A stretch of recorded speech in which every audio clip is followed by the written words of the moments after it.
Good evening everyone, welcome here, I'm Chris Romano and we are in Imola, we are in Italy and we are here for the 9th round of the King.de Pro Series double round for this evening, because yes, it's going to be a different one for this time. There are going to be two different races, of which the second one, or rather let me just go here, will have a reverse grid. So we go into our schedule. As you can see, it's a double header where the GT3, obviously the GT3 as always, except for 2 rounds that just passed, the top 15 will have a reversed grid, so whoever comes first will start in 15th. Tough luck for whoever is in 16th, who will still start in 16th. Now we are heading towards the very end of the season, and as you had a glimpse early on, these are the prizes for our podium sitters in the championship, whoever will be at the very end of it all. So for first place driver, it's a SimoCube pedal bundle with Active Pedal Pro. For the second place driver is FGT Pro Formula and GT Racing Simulator Cockpit, and for the third place driver it's a Moza CRP2 with M Booster, which is a very nice technology where basically the brake pedal is like it is in real life.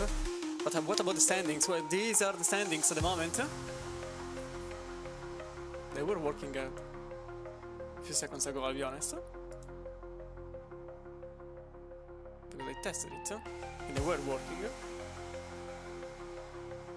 Maybe I have to... Why aren't they working?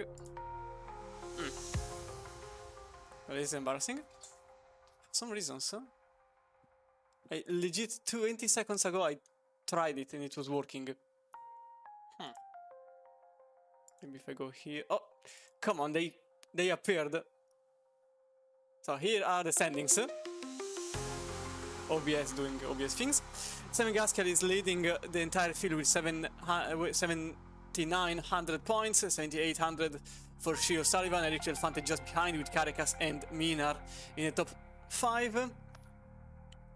Just some 100 points behind. Realistically, the top 5 is the real deal for the podium in the championship. Let's have a look at the top spots of the championship. Apparently,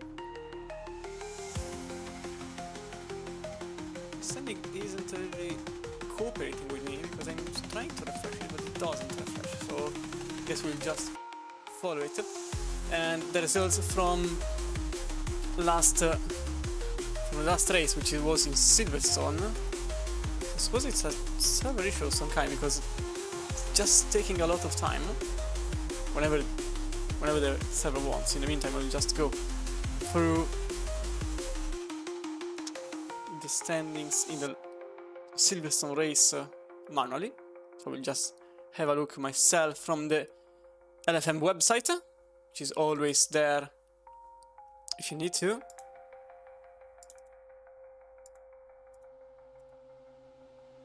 Okay, I can confirm it's a server issue because I can't even see it from the website. So that's why it's not really cooperating, it's because it's not really working at all at the moment. So I cannot know the results from the last race. Okay, maybe now I can. It's taking a while. No, never mind, I can't. I guess we will not know whoever arrived at Silverstone last time around. I can see the top 4, at least, which are Eric Delfante and Sam Gaskell, that arrived first and second by only 4 seconds of gap from each other. Then Niklas Huben and Michael Tascher in 3rd and 4th, with Sheo Sullivan that completed the race in 5th, and Grantas Caracas in 6th place, with Axel Ramonet, Oystein Brennum, Eli Devons and Ilki van der Meer in 10th place. Just go back to the standings, which are working. You can see Sam Gaskell only not even 100 points ahead of Sheo Sullivan, and then Eric Delfante, who follows another 76 points behind. George will be only in 8th, although not all weeks are counted. You can see 7 weeks, 8 weeks for some are counted. Remember that not all the weeks are counted in the final standings, but we go now live as the qualifying is now underway. Just go back here in live stream and to the screen, but everything is back to normality. Now we are in Imola, track famous especially for being the San Marino GP back in the days, but also being the European GP, and now the Emilia Romagna and Made in Italy, etc. etc. Even I can understand that the name is quite long. It doesn't need to be that long. You don't need to have the Emilia Romagna GP and the Made in Italy and everything in between. It's a bit lengthy as a name. So we'll settle for the Imola round, a double round for this evening. Josh Boothby will give us a first look at the track. The tower to the left, it's always the same, so there is a rotation between the flags, the manufacturers, and the qualifying delta from the pole sitter, who at the moment nobody is, since they literally just started 15 minutes of qualifying, and then 2 different races, 60 minutes each. Variante Alta, a bit slidey, but obviously it's normal considering that this is the very first lap out of the pits, which usually comes with very cold tires, and let's be real, you kind of need at least 2 laps to have heat in your tires. Now this weekend will also be an important one because there is the 24-hour of Northlife in the LFM community, but also I don't even need to tell you that there is also the 24-hour of Le Mans, which is quite honestly one of the, if not the most important event of the year. As we just went through the first chicane. Oh, very close to the grass to the right. A tiny bit on the gravel maybe, and then into Tosa. The hairpin here, which usually is home to some important overtakes. Now you're seeing some lap times in the tower. I don't know how this is possible. See, nobody should be able to have a lap at the moment. And then double right-hander, where you also have to brake while turning into Acqua Minerali 1 and 2, and then into Variante Alta, which leads you downhill in Trivazza, over the curbs with the entirety of your car, full speed downward, just under the bridge and in front of a couple of houses,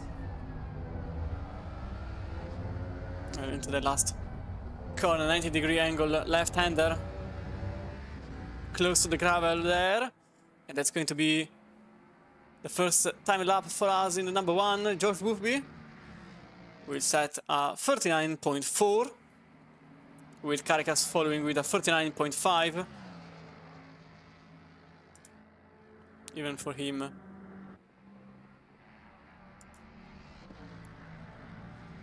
Mustang being chosen.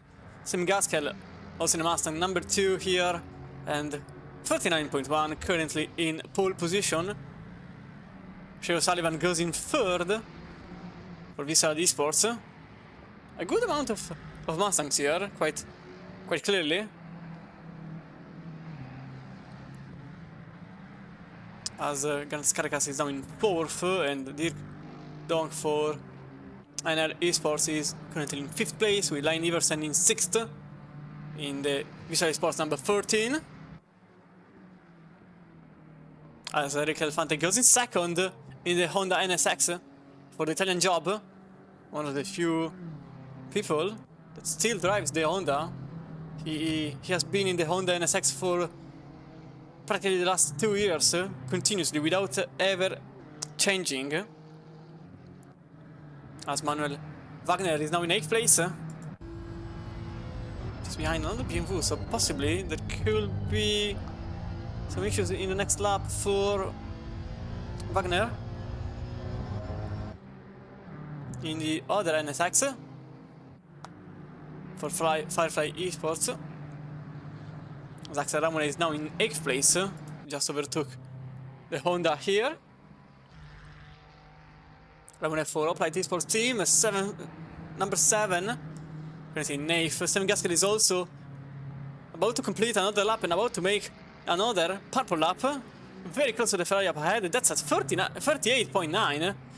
So the first time lap below the 39, and probably this could also be the only one below the 39. He just overtook the Ferrari there, which was the number 16, 24th at the moment, with Lawrence Van Rossem, 2 seconds off the pole lap. Though there is a good improvement for Eric Del Fante, 2 tenths at the moment for the Italian driver, driving for the Italian job in the Honda NSX, and this could be pole. It's not pole by very little time, 39.145, so about a tenth and a half away from Sam Gaskel, but he consolidated his P2 at the moment, and Lynn Iversen is not really improving. The carrier is not improving at the moment.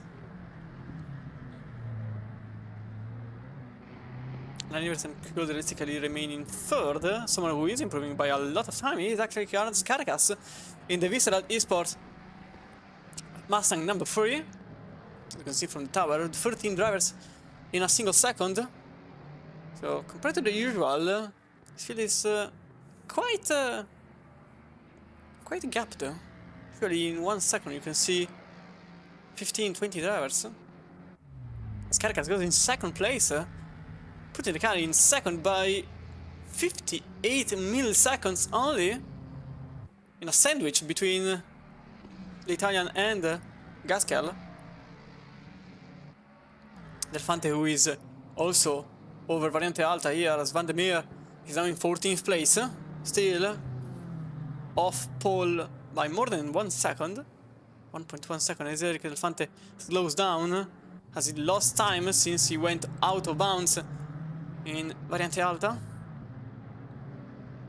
So this gives you time to check on Amundsen, who goes in 9th place for West Competition Racing.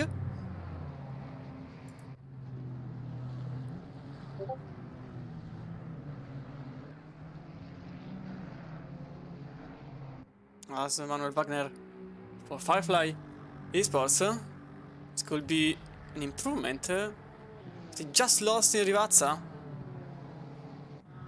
and it is indeed a 30.0, getting also overtaken by Leitinen, who was just behind him in another Honda for Wild Things Racing. As George Boothby is now completing his own lap time. He is currently in 7th place. He is improving by 2 times, and by doing so, this could put the car in 2nd place. He goes in 4th with a 49.157. So apparently he was on the lower end of those 2 times being gained. As Shea O'Sullivan goes in 3rd, 39.087. All the blank spaces on the tower mean that they are on a Ford. But you can see a good quantity of Hondas and Mustang's, but especially Mustangs, and especially the very upper part of the field. So as it stands, few drivers are still improving. There is Manuel Wagner at the moment, 16th. Remember, top 15 gets reversed in 2nd race.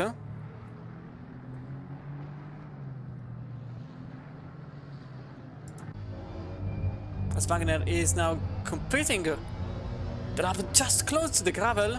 It's one of the Ferraris goes to the right side of the track, so the pit lane, And the Manuel Wagner completes his own lap time with a 39.757, putting the car in 12th place and getting out of the way as quickly as he can to avoid impeding anyone. So 12th place at the moment for Wagner. Nobody else is currently improving, apart from Samir Foch here for LFM content creator, but it doesn't need any presentation, as Foch here with a very, let's say, colorful livery. A lot of memes on the Mustang, currently going over Acque Minerali. Then uphill, he's not really going to complete this lap, and if he will, it's not going to be counted since he went off track just on the exit there. So Gasquet is back in business, already improving in Sector 1. He is purple in Sector 1, so this could be another improvement for the only car that is sitting below the 39 seconds with a 48.9. Everybody else is into the 39, and then the first car into the 40s is Fabien Noguer in 17th place in the car number 17. Also, if you are here for the first time, the numbers are also representing their strength, because their strength is represented with the numbers there, compared to the field. And so theoretically, George Buffi should start in first, for example, and Donk should start in 14th. At the moment, one is 5th and the other is just following behind in the Aston Martin. As Gasquet went purple in the second sector too. Over the curb, out of Privazza, and I think this will be an improvement, although he just lost some time out of Privazza, so maybe it's an improvement. Yes, it is an improvement by only 20 milliseconds, but it is a 38.965 as Buresh just behind goes in 17th. The car number 23 in the BMW for Alfa Racing Team. Oystein Brenum for West Competition Racing. A very colorful livery here. The number 6 is a very good car here with his colors. The German team with the German driver. No, wait. Oystein Brenum is not from Germany. In fact, he's from Norwegia. From Norway. The Norwegian driver.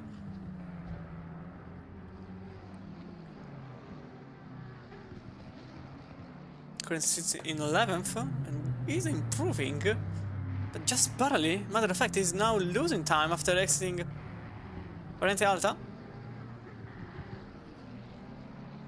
by 2 attempts. So yeah, this will not be an improvement unless he flies over Rivazza. As Ramone made a contact with another car number 7. There was an incident. You can see what happened. Usually incidents don't happen in qualifying. So this is the Hoplite Ferrari. Made contact with another car. Oh, over the curbs. Oh, he just lost the rear of the car and came back. Oh yeah, there was a contact. Yeah, unfortunately there was a contact. And that was the car number 16. Meanwhile, the car number 2 just went on to put another quick lap. 8.60 this time for Gasquet. So another 5 milliseconds getting taken out of his own lap. At this point, he's just showing off as George Buffi goes over the line for the other Mustang. And sits just behind his teammate with a 39.037. So Gasquet, Buffi, Caracas, and then Sullivan with Elefant in 5th.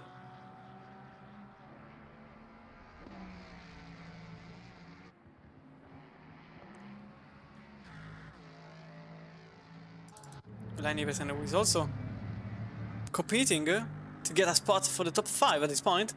Slight improvement could be achievable, but with only 20 seconds to go, he either has to commit full time in this lap, or maybe he'll have another lap. No, he will not. 6 seconds. No, he doesn't have the time. So this is the last time lap for Line Iversen. Could it be an improvement? He sits in 7th at the moment. It's going to be 6th with a 39.2, just in front of Donk. In the car number 13, the Mustang now sits in 6th place. There isn't an improvement for Gaskel. In fact, he goes back into the pits. Boothby doesn't seem to improve, and even if he does, this is not a valid lap time since he went off track. There is a good improvement for Sullivan. He's actually going for pole, purple sectors. Currently improving by 2 temps. Oh, he just lost some time from exit there.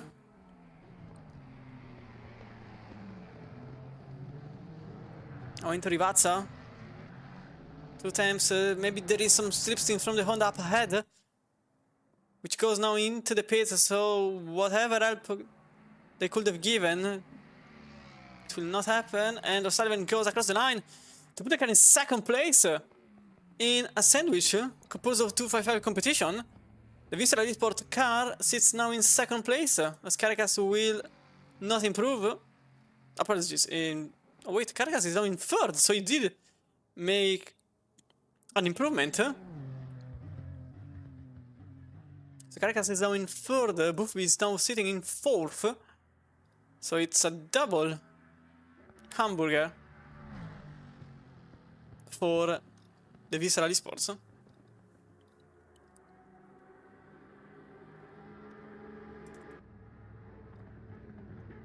As everybody completed their lap. So it will be Sam Gaskell at the very top of the field. Now let me just go here to...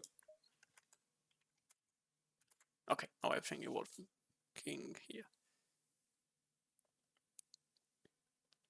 Hello Shumikart, welcome in the stream.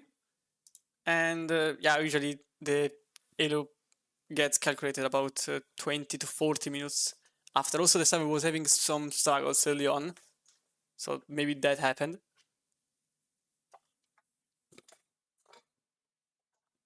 Because I couldn't see the standings for a couple of minutes. Now, in the grid, will the grid be updated already?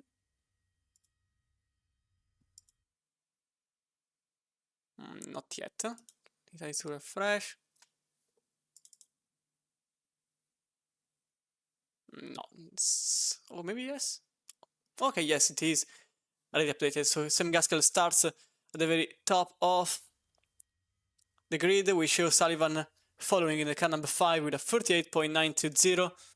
Gazas Caracas 39.0. Number 3 for the Mustang and George Boothby in the other 255 competition starts in 4th place.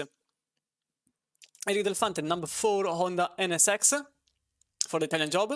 He will start in 5th, just in front of Line Iversen in the other Visceral Sport Mustang. Then we've got Dirk Donk in the Aston Martin number 14 for INL Esports with a 39.3, and then just behind it's Axel Ramone for Upright Esports team, 39.5 for the car number 7. In 9th place, Paweł Gadowski will start for Psuk Esports with another 39.5, and then completing your top 10 is Anders Amundsen for Race Competition Racing, number 15. And then we go for his teammate, Øystein Brunum, the Norwegian driver, will start in number 6 in 11th place with Peter Duvilar in the number 8 McLaren for Velocity Viper.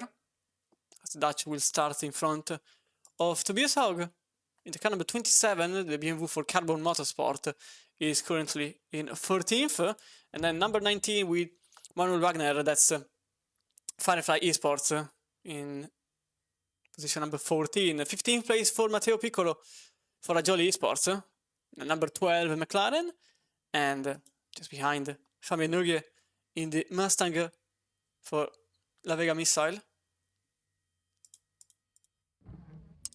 Wilke van der Meer 39.8.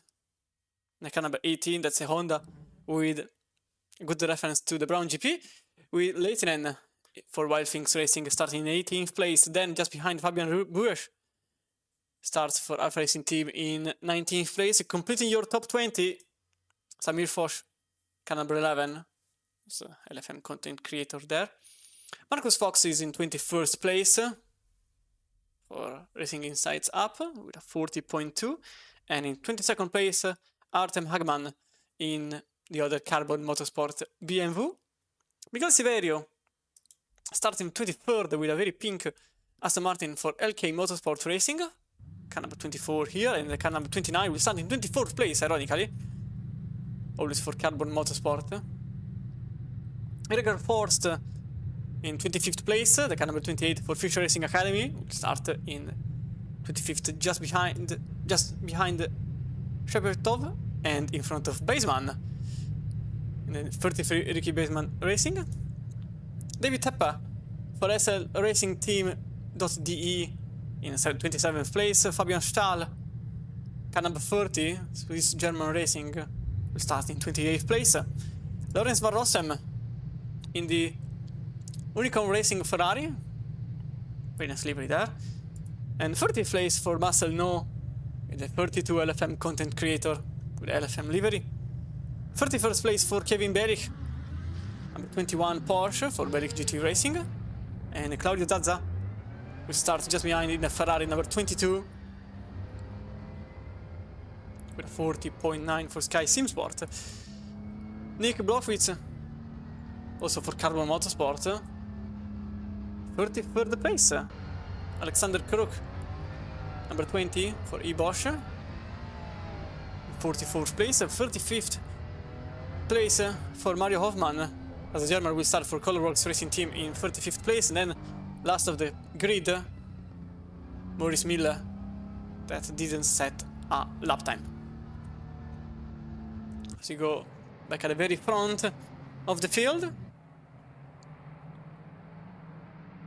I hope everybody will have a good time, because remember,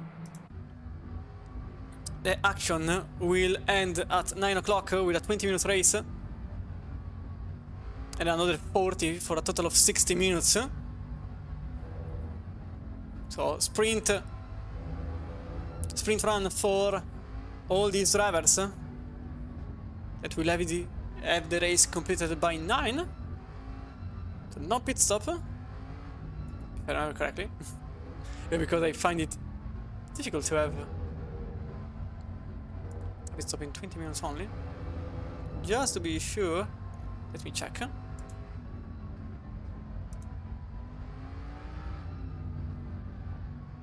Okay, yes, the pit stop is only for the second race, which is 40 minutes long.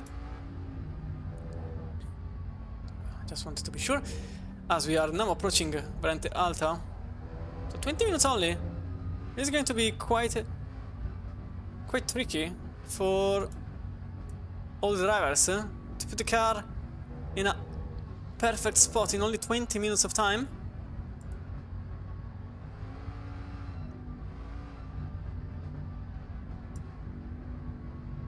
So we go now into Rivazza, about to start the race for all of our 36 drivers. So always we go into the helicam, so you can see 255 competition. Following are two Vistral Sport Mustang, and then another 255 competition with another Mustang in 6th, because Eric Elefante is just in the middle of the way. But we are close to start the first of the two races, with the number 2 leading and the number 5 following. Let's just go over start finish line, and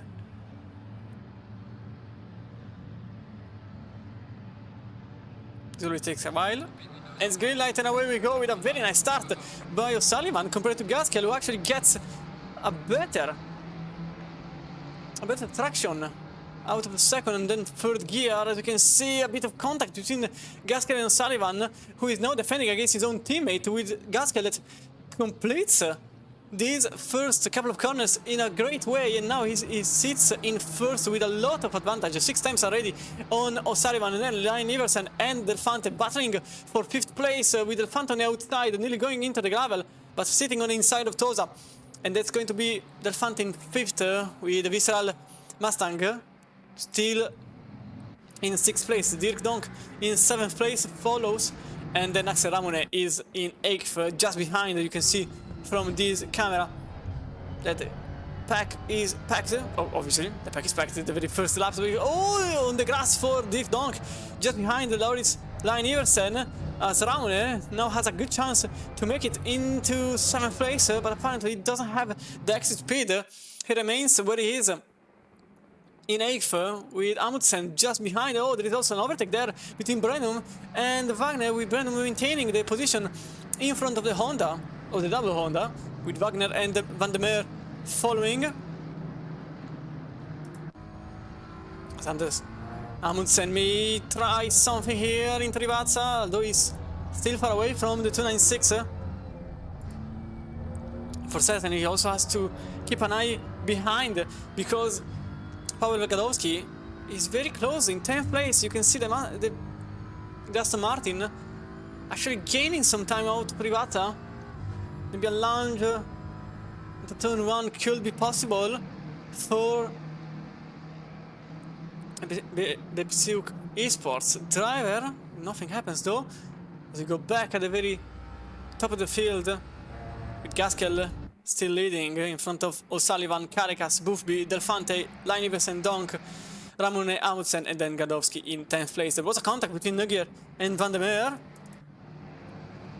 as the number 18 may lose the position here on the McLaren, defending into the inside of Tosa, and that's also Matteo Piccolo nearly losing the position on Fabian Busch, who gains the position on 4th, 17th place at the moment for the number 23, still on the inside, and keeping the position number 17, the number 23, this little pack of BMWs as prior to Acqua Minerali. Number 23 keeps 17th for themselves. Now back with Amundsen in a splitter. So Ramone gets a better exit out of Variante Alta. Gadowski just behind, loses some time. It's actually Dovilar is gaining some time on the Aston Martin. The number 8 currently following, as Gadowski is about to lose the time.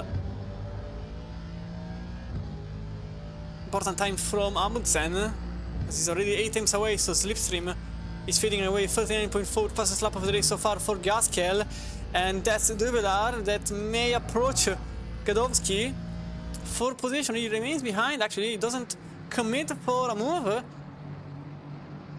and he remains in 11th. Meanwhile, Van der Meer goes for a spin, and that's Van der Meer and Piccolo that collided into turn 1, so now the Honda is losing all the position they had so far. Now 33rd place even for Van der Meer. We'll see the incident right away.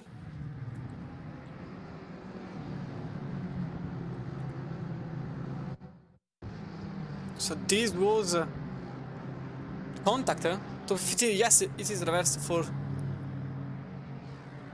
race number 2. So you can see the McLaren going to the right side of the track, closing the door a bit early and sending the Honda for a spin. Maybe the penalty will then be applied for the McLaren driver. Amundsen now very close to Ramone, so apparently either Ramone lost a lot of time, but I don't see any major difference between Ramone and Donk, or Amundsen just submitted his best possible lap. Only 4 tenths behind Ramone and 1.5 seconds behind Duvera.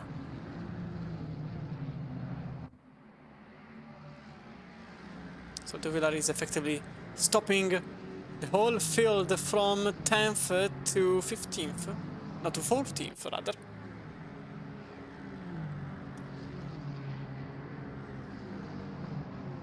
Mountain still remains behind into turn 1. Oh, he just goes a bit out of line in entry, but he doesn't lose too much time, so it's all good. Pavel Gadowski on the other side of the chicane. As Matteo Piccolo gets a 10-second penalty for contact with the other Honda. Oh, there is contact here, maybe between Wagner and Brenum, with Brenum.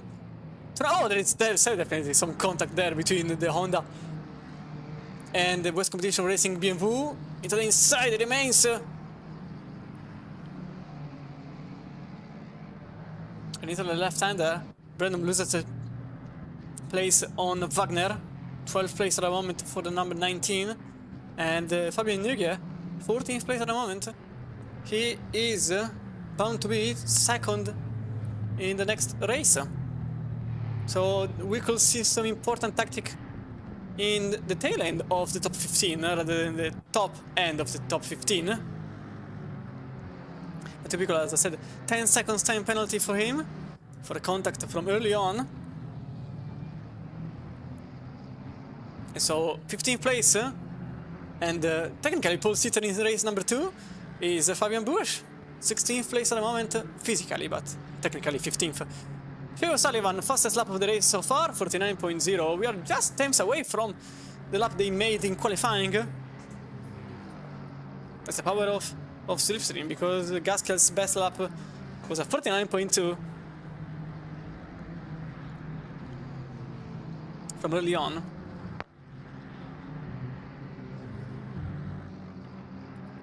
Speaking of Theo Sullivan, you can see the gap between Garcas and O'Sullivan being 1 second. But O'Sullivan is ready to commit for an attack.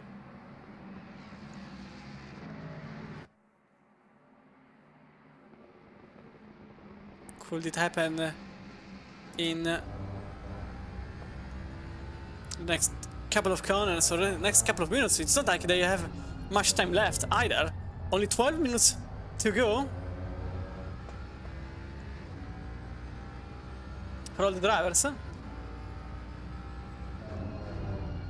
So literally a sprint race. The quickest it can be. Oh, that's O'Sullivan going slightly off track. That's possibly a track limit, but with 20 minutes of racing, you don't really care about track limits. So we'll possibly see some odd lines from some drivers. You can see top 8 didn't change at all so far. Gadowski lost 2 places from the very start of the race. And O'Sullivan lost a lot of time in the last couple of turns. Josh Booth will be very close to Caracas for 3rd place. Only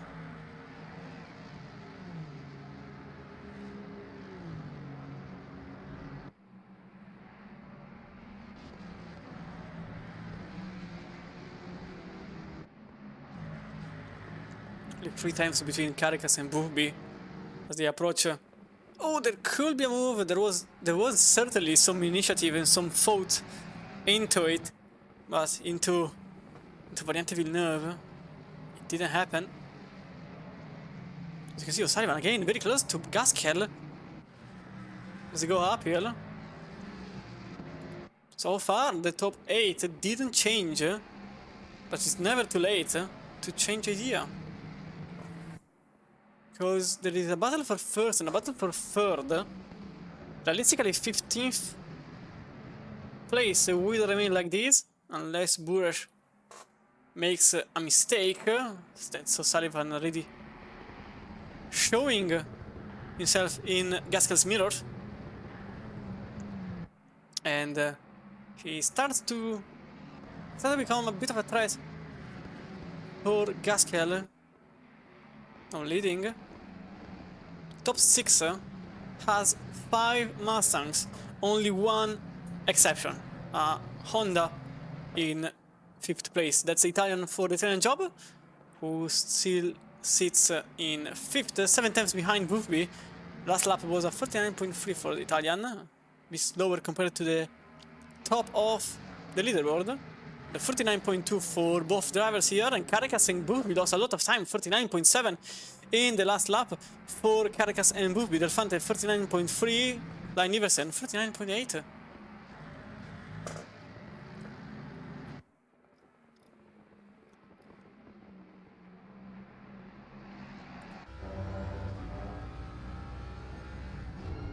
A lot of points in the way for these drivers. The points are also given as a 40-60%, so 40% of the normal points get awarded in this race, 60% of the normal points being scored gets accounted in race number 2. Oh, that was a bit of a twitch for Sullivan. Maybe losing the rear a bit early. There is a yellow flag in the meantime. Oh, there was an incident. Kirk is losing a lot of time. There was a contact with Van Rossem. So we can see what happened here.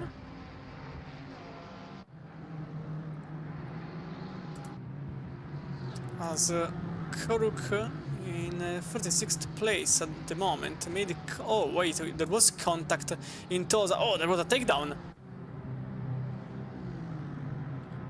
with a Ferrari. I think it was Van Rossem. Yeah, it was Van Rossem getting a bit aggressive.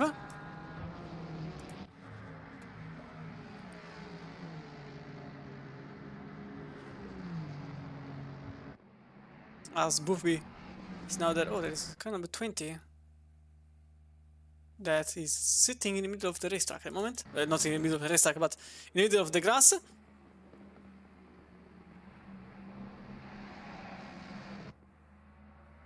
So I have to take a look at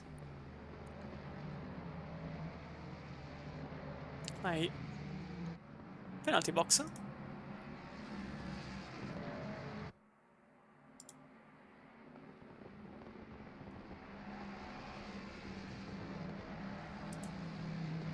So there is also a 10-second time penalty for the car number 12, which currently sits. Give me a moment here.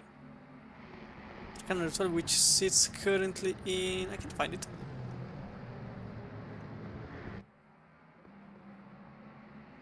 Okay, in 15th place. So it was, as I said earlier. So 15-second time penalty for another collisions, always for the number 12. So at this point, Matteo Piccolo has a 25-second time penalty. There was a 5-second time penalty for forcing on the car off track for the car number 28, being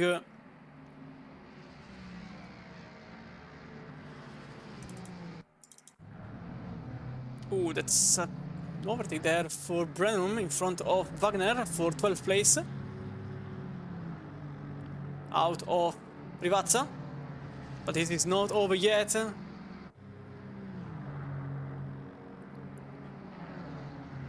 could still change as we go into turn 1. The Honda remains behind, and the number 6 is now in 12th place. There was also a possible change between Donk and Line Iversen. Yes, there was. You can see the Mustang trying to reachieve the position they lost, with Line Iversen on the outside of Tosa.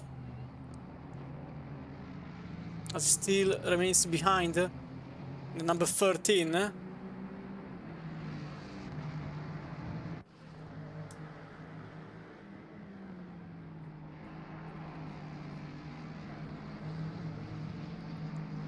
there is also a 10-second time penalty for a collision with car number 16. So I suppose it's Van Rossem that has been given the penalty.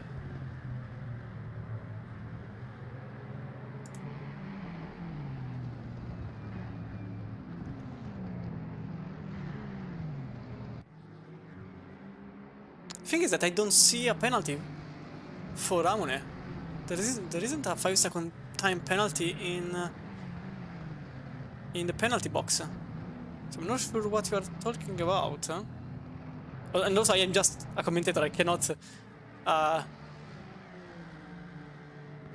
decide on that. Like I don't have a bridge with with the stewards, as George Boothby very close to Caracas for third place. As Eric Delfante now follows extremely closely with only 4 minutes to go.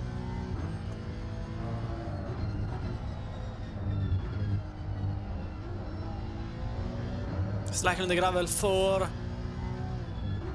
Caracas there, as Boothby follows extremely closely. All the gaps are getting extremely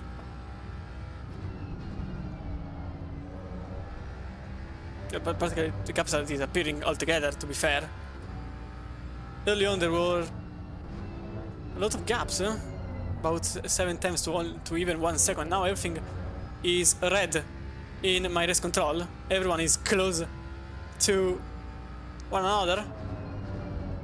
Caracas here into Variante Alta. So this trio is battling for third at the moment.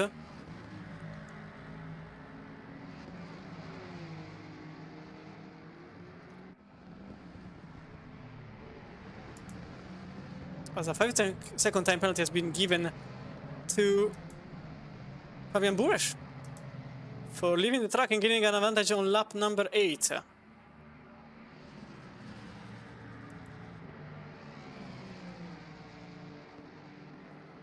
So realistically now, Samir Posh is in 15th.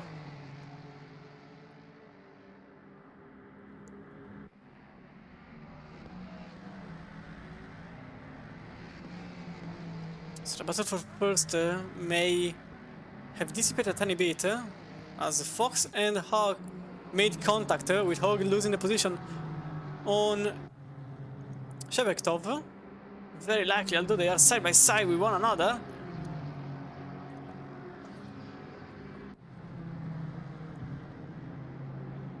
And Axel Ramone lost 5 places. What just happened here? So something major has happened to Ramone. So was there any contact? Oh, he just let them pass.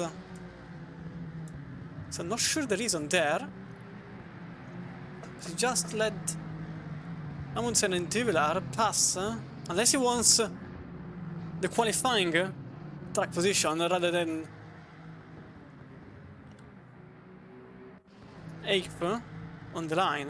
So maybe he wants to start as much ahead as possible in race number 2. It's very likely. As a number 4, in 5th place, that's Eric Delfante in the Honda. Just following Boothby, who lost some time from Caracas.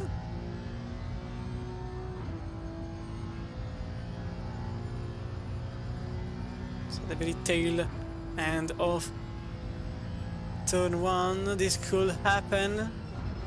So yet nothing changes between Boothby, Caracas, Delfante, Sullivan and Gaskell, who are all close. But not close enough. Emilio Amundsen just makes the pass to the McLaren into turn 1.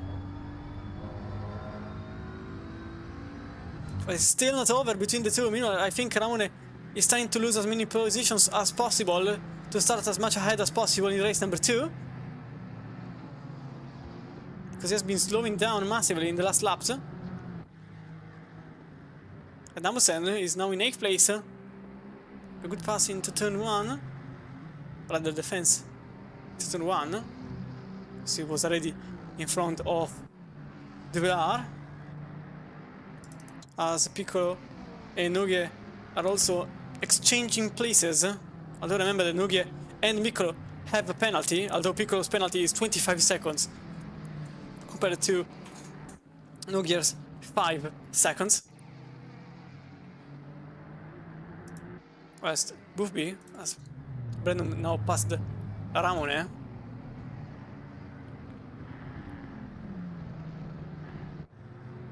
I'd like to see if he lets the Honda pass by.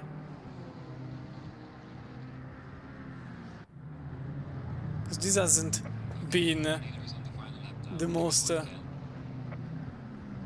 stealthy operation I've ever seen. Meanwhile, Delfante here very close to Boothby, as he may go into the inside line. It doesn't, he remains in 5th place. He chooses to remain behind. Meanwhile, Wagner is now in front of Ramone. As you can see here.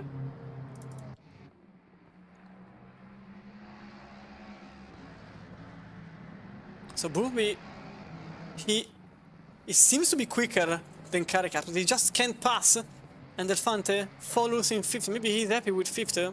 He will start the next race ahead of Boothby and Caricas. So maybe he says, maybe it's not really a bad idea to remain here. Amundsen still battling with Duvelar for 8th place in the grid.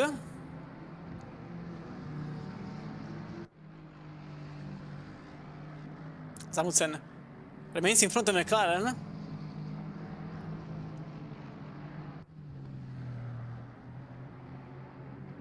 I don't think something's changing here. Meanwhile, there was also a contact between Hogg and Fox. We'll see the replay after the race is over. Boothby still follows Caracas into Rivazza. This could be the very late move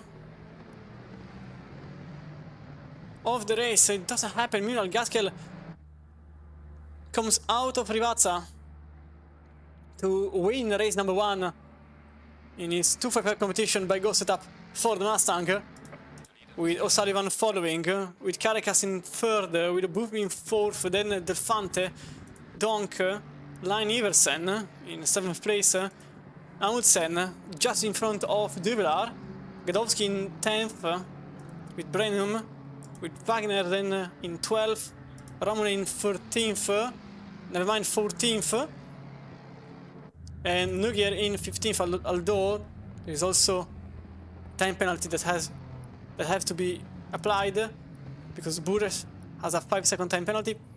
So Foch now in 17th, Leitinen in 18th, Ragman, then Cheptov, Haag.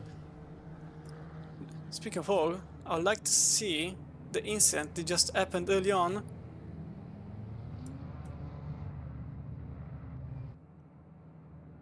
With the car number 25. So this was the incident between the two cars, between the Aston Martin and the BMW, both in lime colors. So there was some gravel being picked up by... Oh yeah, oh, there was a slight contact for Fox that made him lose several places, and then there was another contact here between the 27 and 25. So still between these two, Tobias Haag and Marcus Fox, 23rd place, into, oh yeah, slightly on the gravel there for the BMW driver. So that's how the pass happened. So I'd like to see the overall classification.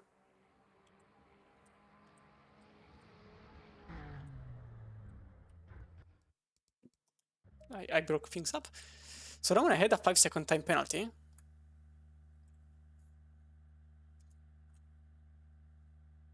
The car number 7, but it's not showing here, so I'm not sure why he has one.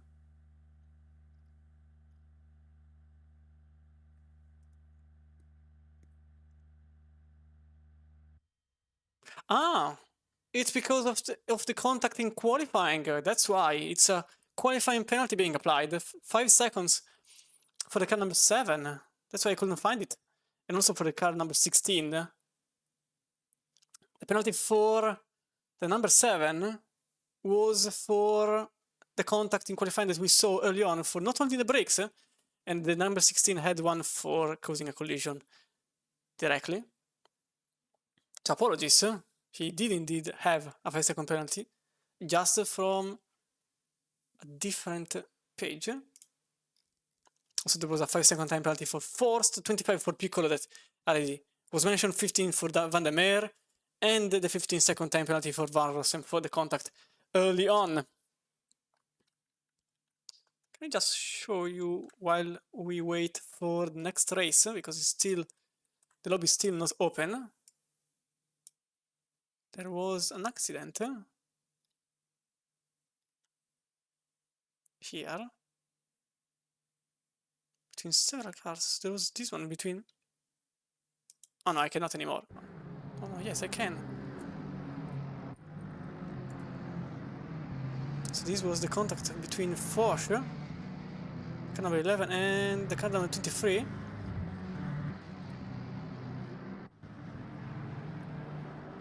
Yes, like contact.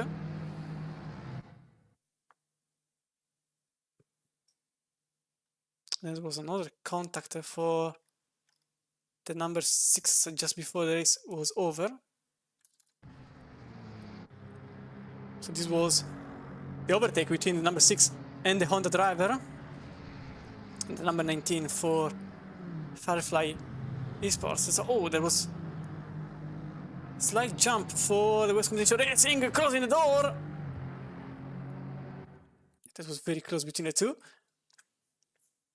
So going for the results from race number 1.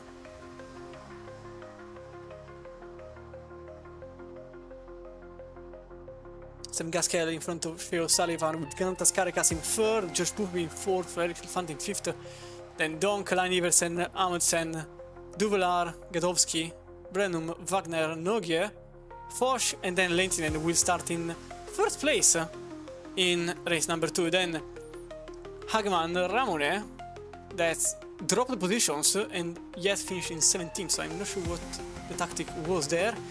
Buresh in 18th after penalty, Sheptov, Hall, Fox, Weisman, Silvero, Teppen, Stahl, Beric, Forst, Blokvitz, Piccolo, and Marcel No, with Mille, Van der Meer, Van Rossem, Hoffman, Zaza, and Kirk completing the 36 drivers field.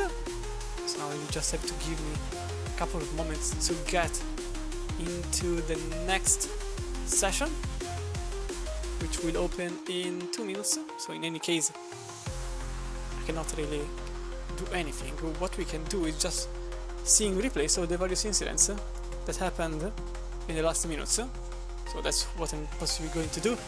But again, Letiner will start in the lead with Porsche in second place. That's first row for you. I'd like to have my top 15 again, please.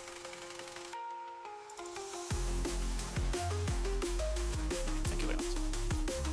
So some guys will be starting 15th on the other end of the field. Meanwhile, the grid is Letinen, Porsche with Nugie, Wagner second row, Brennan, Gadowski in third, Duvelar, Amundsen in fourth, Line Iversen and Dork in fifth, Delfante Bugby in sixth, and I didn't take the time to go through the top 4. Obviously the points are awarded even in this race, so it counts, so you can see the position delta and the yellow and the sport rating. And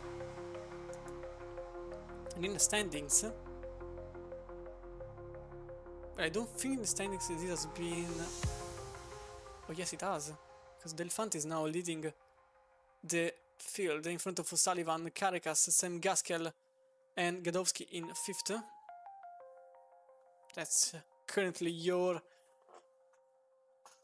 top 5 in the championship. So Delfante currently leading the whole championship all by himself.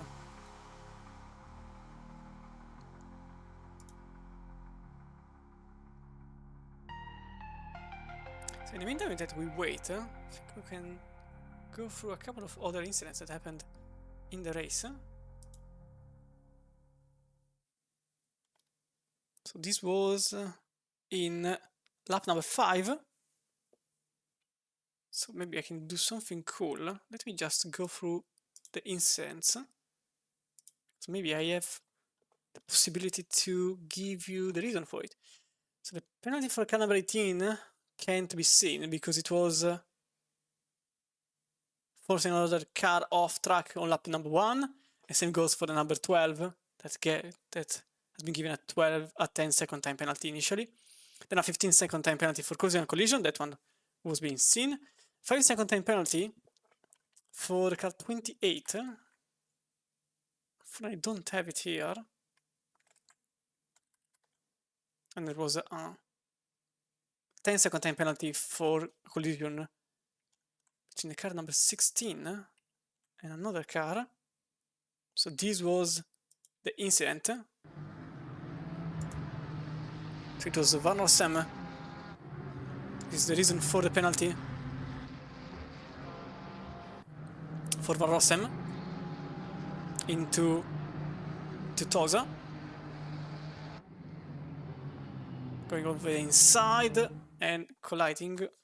Oh, it's a bit too late, I think, for...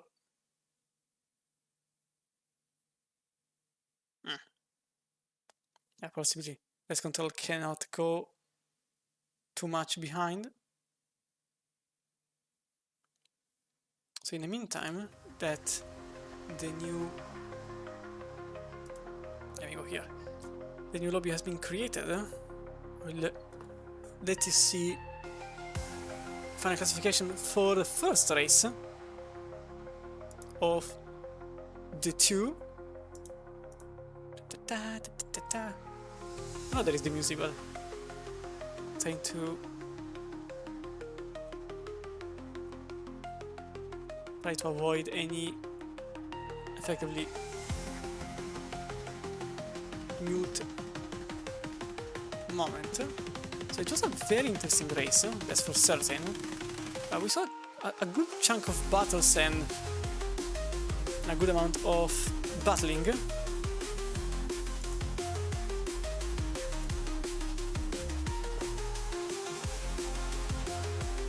Here it is. Good. So still 2.5 minutes of free practice, and as we saw, there were a lot of battles, but I'm still not sure what was the tactic from Ramone. He started to lose places whilst he had a 5-second time penalty. Again, apologies that I didn't see it at first, but it's because it was a qualifying incident, and I'll be completely honest, it just shows in another page altogether. I thought it was a race incident related one, so sorry to Spider Cocoon. So he was telling the truth all along. But now we will start in 17th place. And the grid is reversed only for the top 15, so whilst he was still in the top 15, he could have still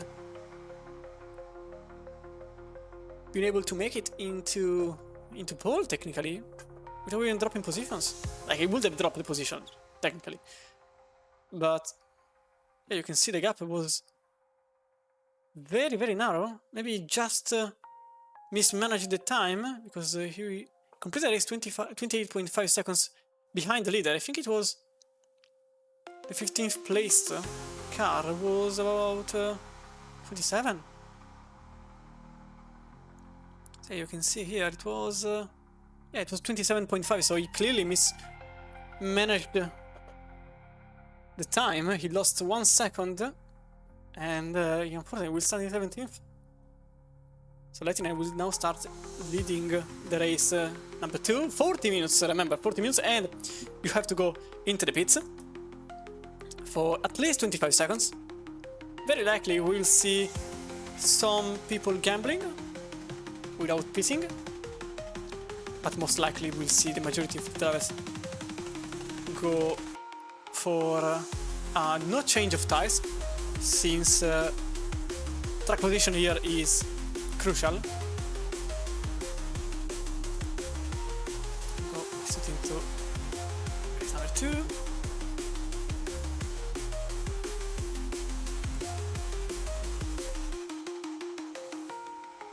Also connect everything. It's always a bit of a hassle to connect everything and to make sure everything works. Surely because I don't have many monitors, I just have one. But it works. Okay. I'm letting it work rather than it is working by itself. It's a terrible idea to keep everything in one monitor, but I just don't have the budget for a second one. So yeah, there is that. Qualifying will not happen in in race number 2. It will just be a 40-minute rush until the very end of the hour, so we'll go until 22 o'clock roughly. See the information lap and everything. As the formation, okay, never mind. Formation lap will start in 4 minutes time, and I have images from the racetrack, so I can go with, maybe I can go with the grid walk. At the very least we can go here and have a look at our starting grid with number 10 that lists the, okay, no, it's still not updated. Maybe if I click many times. No, not yet. Okay, we'll just go. Is it another time? Maybe it changes something. No, it doesn't change anything. So let me just wait a couple of minutes. In the meantime, you can see different cars. As I said, top 15 gets reversed. And whoever is in 16th, tough luck. So Hagerman just in 16th place. He unfortunately didn't start in pole. He will start in 16th place. And Ramone only 17th. Buresh lost the possibility to be in 15th for a contact. Same goes for Matteo Piccolo, here in 29th, after the race early on.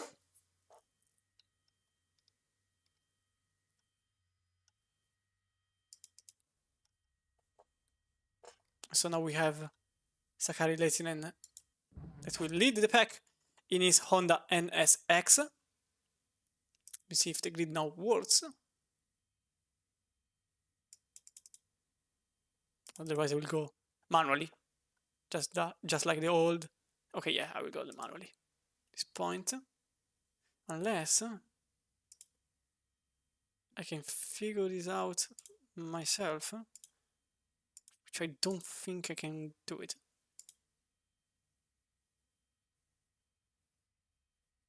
No, definitely not. Probably it's not updated since it's a manual.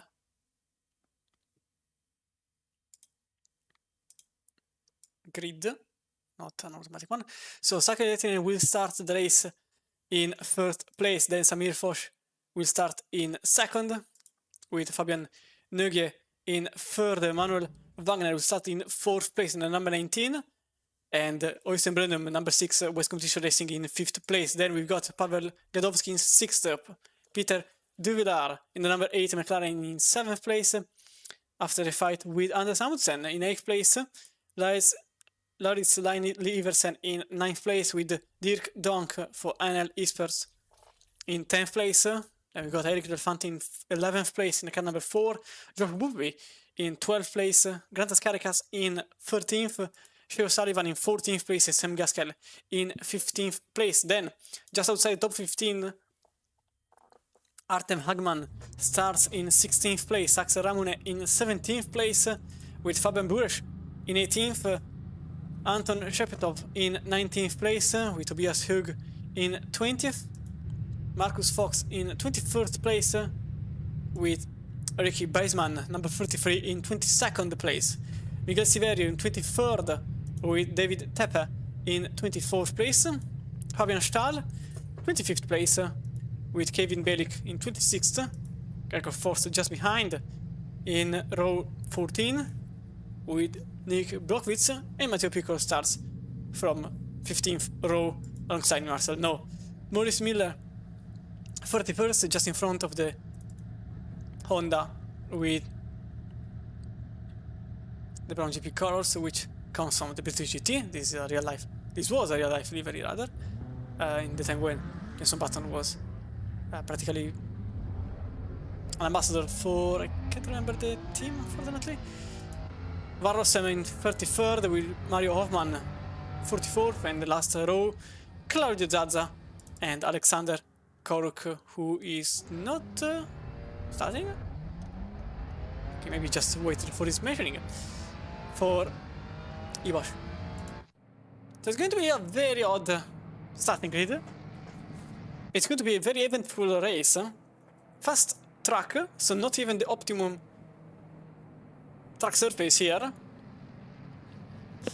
But the finish will lead the race, at least for the first couple of meters. And then everything after will be a colossal difference from the beginning. Because I'm sure we will see a lot of overtakes.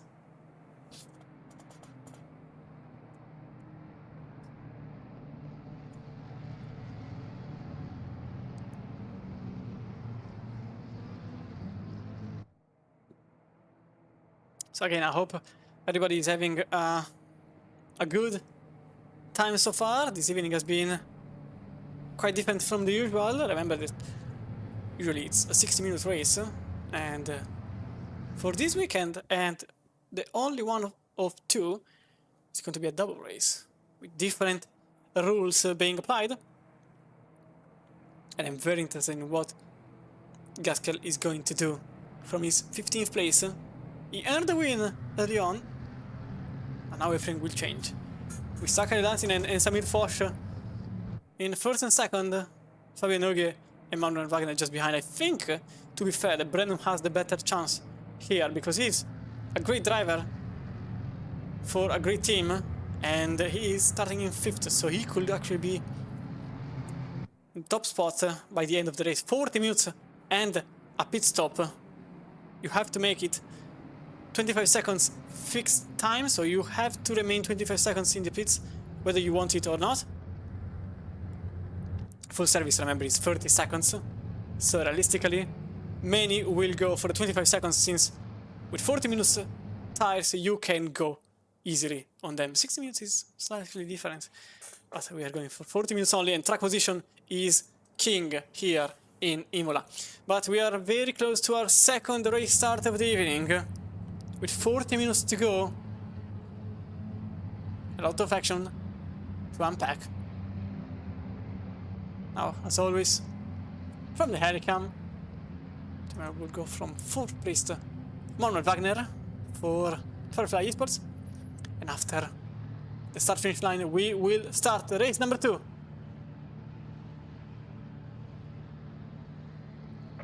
It's green light, and away we go. Terrible start, actually, from the BMW in now 5th place again, since Paweł Gadowski lost a bit of time, and it was also a terrible start for Foch, who is actually already losing the position on Manuel Wagner, already in 2nd place, just in front of Foch, and 1 second behind Lehtinen. Meanwhile, Line Iversen already losing a couple of places, and then here the pack is unraveling itself. Oh, there's a huge contact! What was that? And the McLaren is now off the race altogether. Line Iversen just went to the right side, as if no, actually I think it was Donk. Yeah, it was Donk just going to the right and throwing the McLaren off the race. As Eric Elefant is now in 9th place. So there was a contact between Line Iversen and Amundsen. Apologies. So there's Donk making contact. Oh, there was a Caracas going on inside line. Oh, there is contact, and the Aston Martin is off. There is a huge one there, and everybody is getting collided there. I think there were many collisions between Axel Raune and a couple of other cars. I can't really see from... Okay, no, actually, I can see all the cars that were involved. And the answer is many. You can see O'Sullivan, Bufby, Buresh, Hageman, all involved in the contact there. And you can also see it from the tower on the left side of the screen. And Elefant is now in 9th place, just in front of Caracas. O'Sullivan follows, Gaskell, then Bufby. Buresh is in 14th, and Shekletov in 15th place. We will see the replay after the action has come down a bit, which will probably happen in 35 minutes time. Now Samir Foch is in 3rd. A terrible start for Foch, who actually lost the place on Wagner, and for Brandon, who at the end lost the place on Gadowski, who is actually very close to Nogues. You can see from this camera here in the splitter cam, just behind Nogues' diffuser. He doesn't commit for the outside line. He remains where he is. In 5th, This could be actually a good opportunity to get in fourth into Variante Villeneuve. On the inside line, he tries. There is possibly some contact. There is some contact, and Aston Martin goes onto the gravel, loses the position on the BMW, on two BMWs, and Line Iversen, who goes from the outside and takes the position on Tosa for about 5 seconds after getting a bit thrown out of the line. And Gadowski still leading in front of Line Iversen. Eric Del Fonte just follows with a perfect view, and Line Iversen now on the outside of Piratella, still on the outside, and no contact between the two, and Gadowski still in 7th place with Line Iversen following, and Del Fonte just alongside, and also combating with two other cars. That's Line Iversen trying the inside line. He tried to defend on the inside on Del Fonte. This is a majestic move for Del Fonte. As Shea Sullivan overtakes Line Iversen, there is also Sam Gaskell trying the position on the very same Line Iversen, who lost all the positions in about half a lap. He is now in 12th place, and Bufby will probably follow his teammate into Rivazza.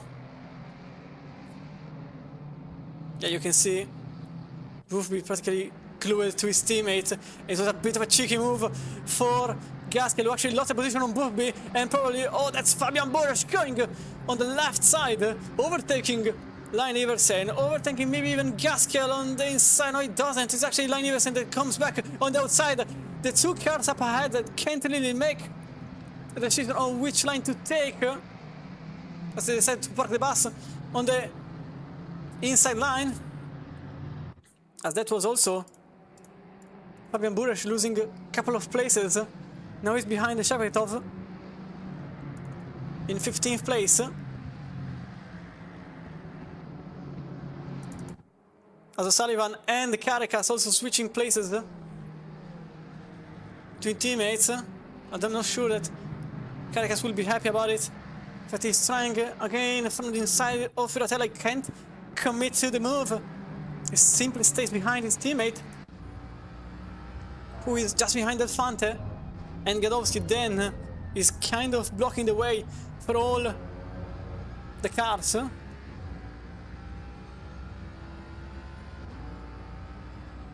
was definitely a nervous start for many cars and teams. A lot of teamwork being applied there for Visceral Esports and 255 competition. Both teams played it well with the cars they had. Another Fant is leading the four of them, and in front Gadowski, Amundsen, and Brennan are all blocking their way, as Lehtinen 40.4 fastest lap of the race so far, as Bufby and Gaskell are about to switch places, as Gaskell takes the place in his teammate, and the number 5 is extremely close to Del Fonte. You can see already trying maybe to commit on the inside of the Italian driver for the Italian job.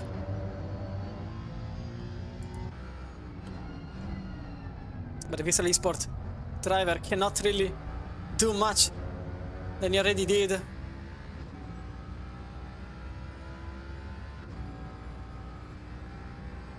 Del Fonte is now applying a lot of pressure on Pavel Gadowski. Gadowski could become O'Sullivan's best friend at the moment. As you can see, the Aston doesn't really give anything for granted to the Italian driver, as there was also an overtake between Ramone and Hogg for 16th place. It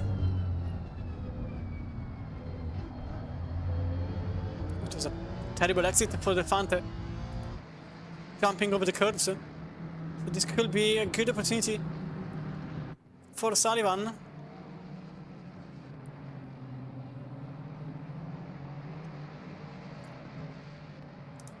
As Fabian Boresch is also very close to Shepetov, from which he lost the place early on into turn 1 after his battle with Line Iversen.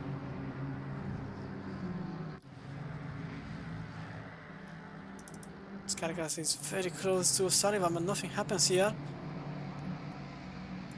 Stabilizing still leads the way in front of Magnus Wagner and Samir Foch in third, with Nogier in fourth, just in front of Brenham, who put a second of time. Oh, Carcass going for the defensive move on the inside and became the outside. That's Gaskell. And Carcass battling in Tosa.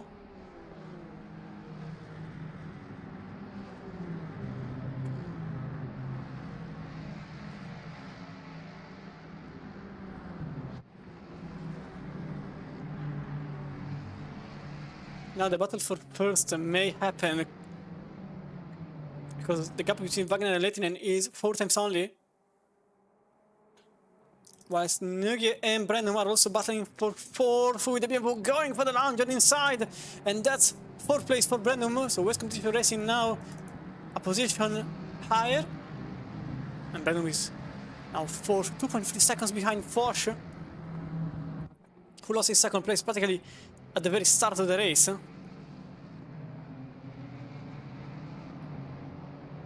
Teo Piccolo now in 21st place. He gained 8 positions since the very start of race number 2. And it could be the 9th place he gains for Marcus Fox.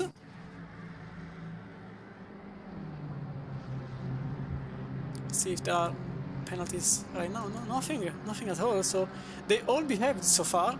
And maybe we can see a clean race until the very end. It's a lengthy race, but it's 40 minutes.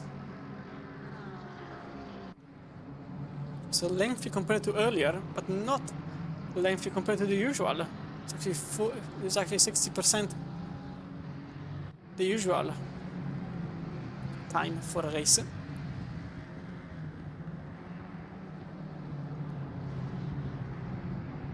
Pagina is now 1.3 seconds behind Lehtinen, so a lot has been lost there.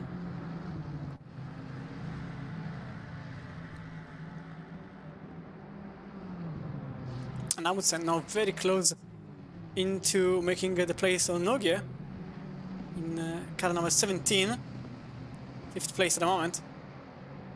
He's slowing down the field. You can see already Nogia lost an entire second on Branham in front.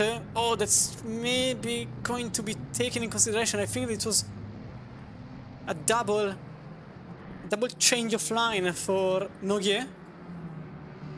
Amundsen may be displeased about that, as Gaskell is also very close to Caracas, and Silverio gained a place on Bellic here in 24th place, as many went into the pits. Delfante, Caracas, Line Iversen. Actually, that's it. I thought many would go in instantly, and it was just the 3 of them. Sanagadowski, you can see just behind Amundsen.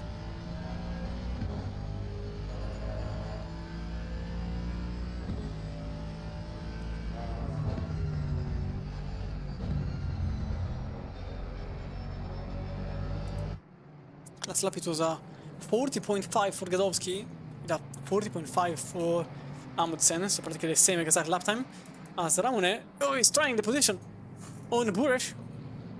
I win 14th, the French driver.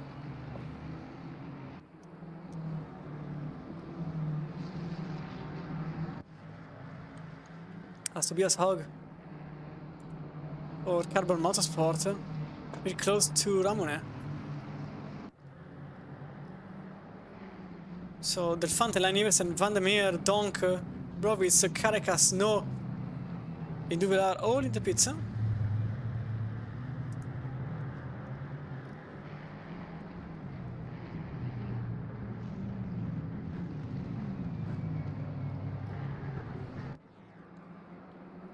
For a different strategy compared to the rest of the field.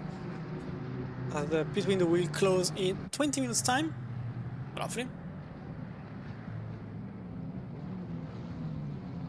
And they have clean air, so this could have been the best possible idea for those drivers, as Ramone maybe thought about going into the pits, is actually getting overtaken by Tobias Hogo from the outside line.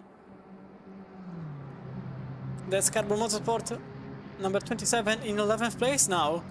As it is also the battle for the lead between Lehtinen, Wagner and Foch.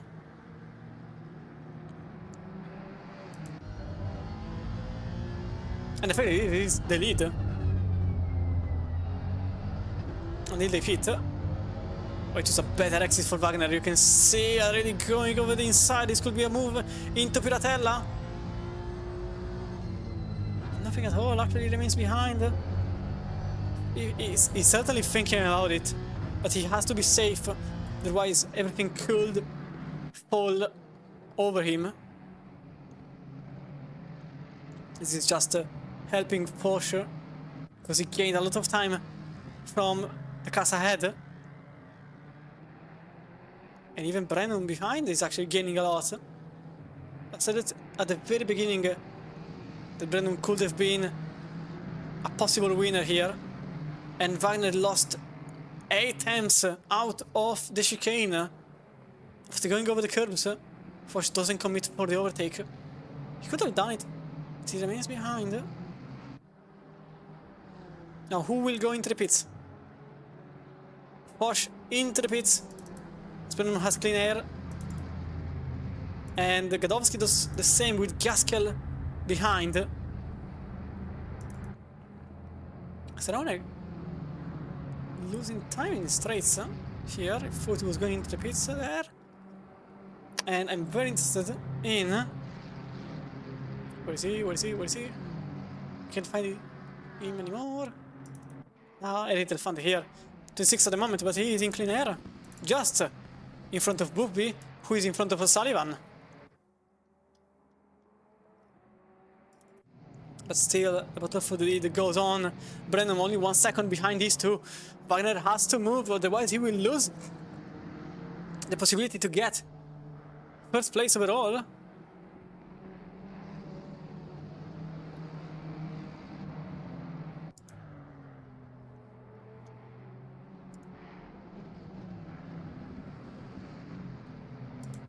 And now Brennan is, I won't say tailgating, but he's only 1 second behind this duo. Last lap for Brennan was a 40 flat, 40.000. These two laps in 41.8 and 41.4 respectively. So they are losing a lot of time. And they don't have a lot of time. They definitely don't have a lot of time. They have 25 minutes to go with 15 on the clock for the pit stop.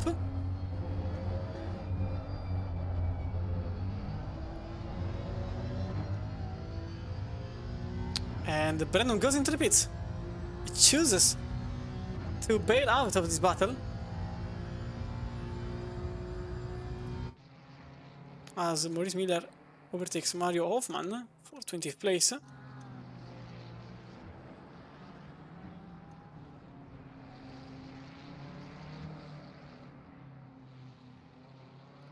I wanted to go here because George Booby is still behind Pavel Gadowski. This is extremely important for Eric Delfante because he managed to stay out long enough to come back on track in front of Pavel Gadowski.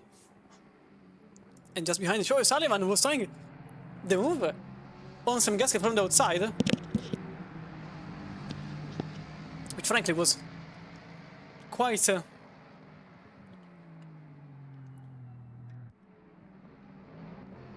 lot of courage there. Zack Saramune makes the position back on Tobias Hall in Piratella. That's 7th place at the moment for the French driver. And as I said earlier, track position is king here, and you can see it. Wolfby cannot get past Gadowski. He already lost 2.3 seconds on Delfante, but more importantly, Foch is in front of Delfante. Brennan is still in front of both Foch and Delfante. Brennan could realistically be leading the race after Wagner and Lehtinen made their pit. I'm not really sure why they aren't pitting. They probably want to something different. Obviously nobody changed the tires. I don't think I have to say it out loud, but nobody changed the tires. It's quite quite an idea, let's say, to change tires with so little time left and with a so narrow racetrack. There was contact between Amundsen and Nogier. I wonder if there was contact in the pits between those two.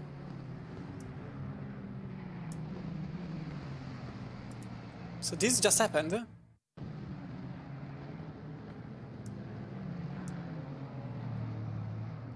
Because I'm pretty sure there could be...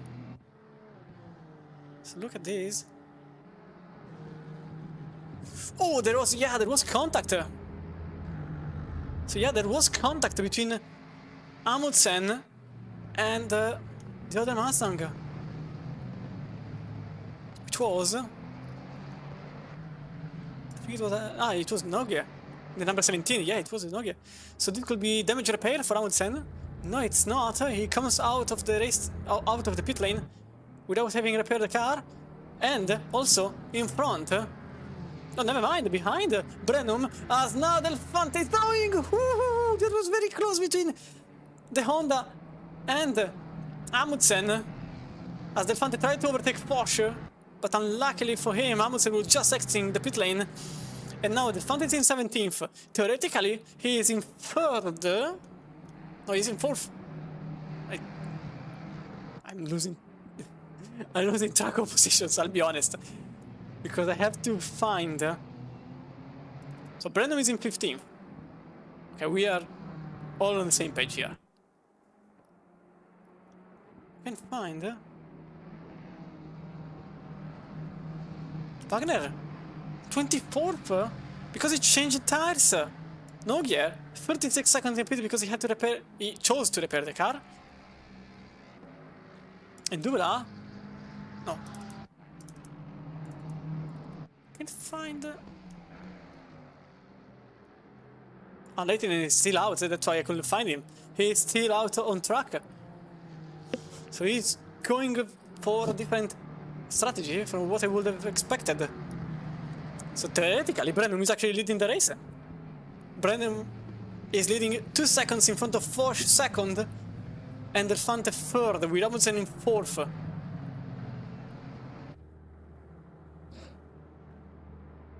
This should be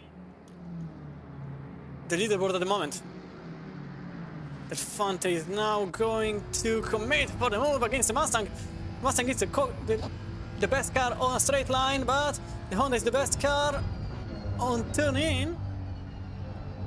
Unfortunately for Delphante, the Mustang is also a brick, so he cannot really pass unless he really creates his own way. He goes into the inside, into Variante Villeneuve, and he makes the position. So the car number 4 is now in 15th, physically, and 2nd, technically. Next target, Oystein Brenum. He is currently leading the race. As Porsche now will defend as hard as possible against everybody else. Amundsen, Gadowski, Bufby, Gaskell, O'Sullivan, Line Iversen, and Wagner behind. I'm not sure why Wagner chose to change tires. It was obviously going to be a bad idea, considering everybody else did not. Oh, that's a BMW going out offline. Maybe Amundsen was thinking about it, but he certainly didn't commit for it because there wasn't enough space to throw the car into Variante Alta. Kevin Berry here, still behind Miguel Siverio for 3rd physically.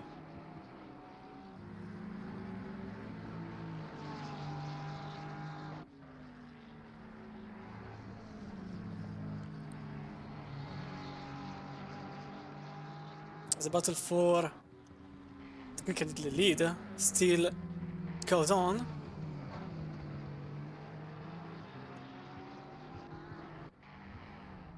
So go back here because, as you can see, Bufby is still behind Gaskell. They can't really make the pass unless he just does. Now look at this train following one another. Bufby can't really pass. He's trying everything in his power to create the door. Oh, it goes into the inside line. There is not enough space. as Gadowski went into the inside, defending as soon as possible against Booby in the car number 1. That number 1 is a heavy one, because technically Gadowski is defending against the strongest car and driver in the field, and he's doing it without really losing time from Amundsen, as Brenum just behind Lehtinen, who came out of the pits still leading. This is a nice surprise, to be fair. So he either did the best in-lap ever, because from the lap times he was losing and bleeding time, and yet he came out in first in front of the group. So,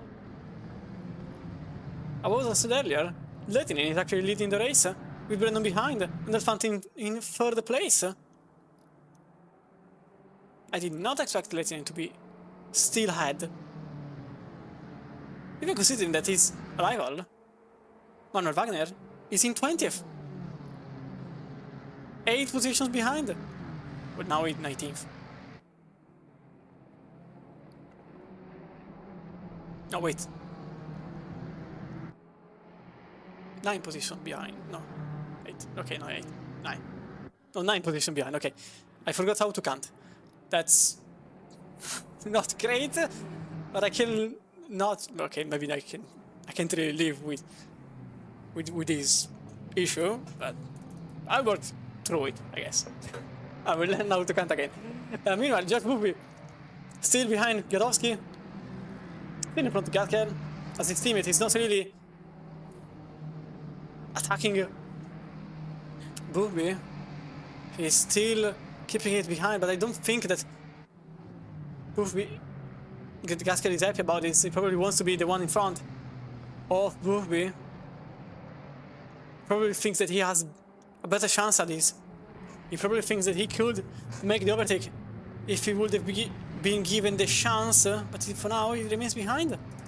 Meanwhile, the battle for the lead, Sakari Lehtinen, the Finnish driver, still leading, technically in 8th place, physically in 8th place, but technically in first, and this time I'm sure about it because Ramon Tepe and Stoll still need to pit, and they were about 12th, 13th when the pit stop phase began. Well, this could be Delphante. This could be Delphante's opportunity to make it into 6th place. So now Delphante, number 4. 6th place at the moment. And he will try the attack on Sakari Lehtinen.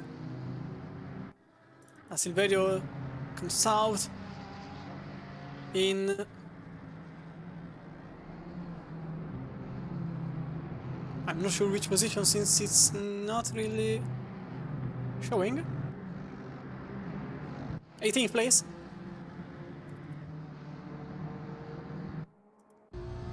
So Honda against Honda. This is just a battle of skill between the two. The car doesn't change. The setup probably does. But the car is the same, so they are playing on even ground. Brandon behind couldn't really defend against the Honda. Can Lehtinen do it for 14 straight minutes? Gentle reminder that Gadowski has been defending against Booby and Gaskell and O'Sullivan and Line Iversen for the past 10 minutes. So there's actually a good chance that Lehtinen can maintain the position. There's a good gap between Lehtinen and Delphante now. There isn't a gap here. There isn't a gap at all. With this train that has been going on for several minutes now. Oh, that's the Beamer actually losing some time. This could be Gadowski making a position. On the outside he goes.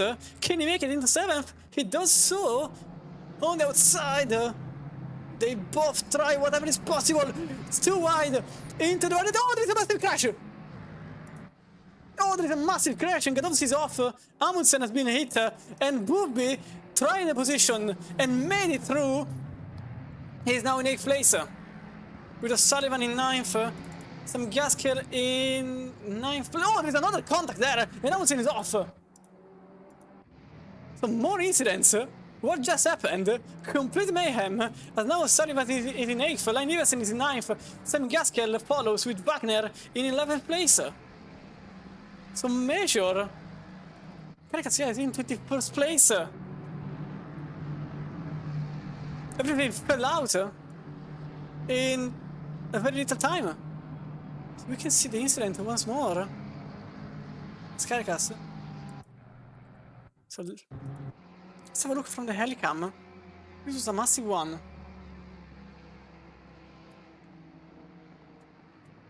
You can see the two cars, Aston Martin and BMW, going side by side.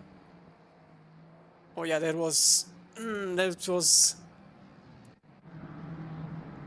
good contact between one of the Mustangs and the Aston Martin, and unfortunately was getting thrown out. They're all in the pack, so I can't really recognize who did what. And then...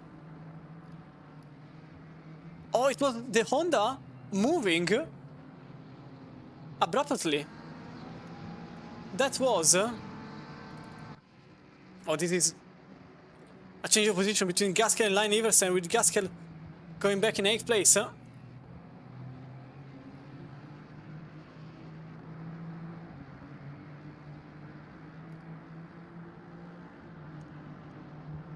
And Caracas... oh, Caracas was sitting for 47 seconds in the pizza. So he wasn't involved in this, and that's why he's in 18th. Oh, he was sitting for 47 seconds. So I clearly missed something from car number 3. I'm quite sure that race control will see this incident and make something about it.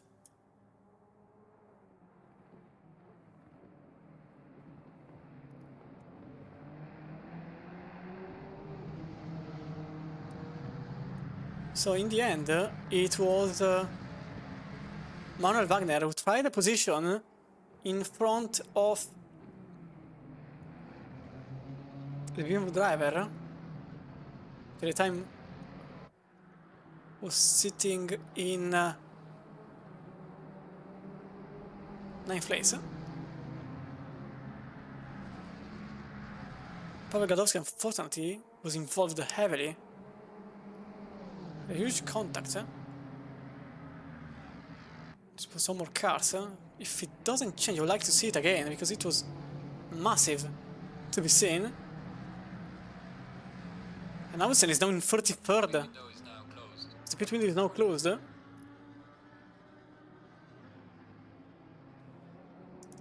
Skadowski is now trying to defend against Buresh, as Ramone made the place in front of Gadowski. So this is how it happened. So Gadowski lost the place on Ramone into turn 1, and Fabian Buresh tried to do the same, but didn't complete the move.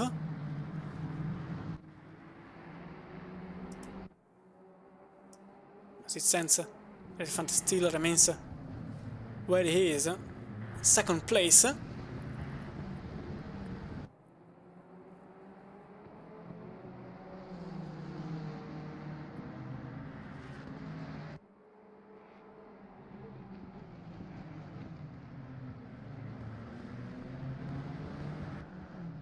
As we now go on for 8 more minutes till the very end, and Sakari Lehtinen started the race in 15th, in 1st place after completing race 1 in 15th. Now this could be the pass for the lead between Delfante and Lehtinen. It was a great exit for Delfante, as the Italian is now into the inside and effectively leading the race. So Delfante now leads in P1, and O'Sullivan on the outside, and that's moved me off into the wall. And now in 10th place after a battle with Shea O'Sullivan. I'm 11th after Ramone overtakes Boothby.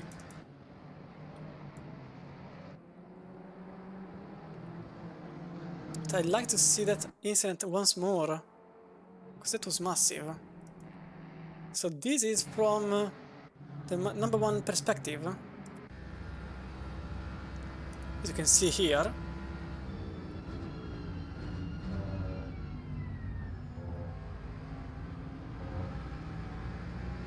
So funny, the BMW just... Oh no, there was a contact actually! So there was a contact between Boothby and Gadowski that led to Gadowski losing the car altogether.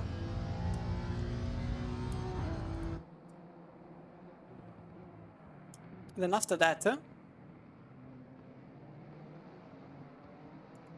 was some more trouble, so you can see the Aston Martin getting hit by the number one, Boothby, and I think also from his teammate. And then the Honda, the Firefly, look at the Honda at the very last position in the pack, just coming through and hitting both the BMW, now in 33rd, that then went for a spin, and I think it was Shea O'Sullivan getting hit from behind. I can't be sure, I think it was as Pavel Gadowski now makes the overtake in front of George Boothby as... Oh, that was... Oh, Shepetov. Car number 29.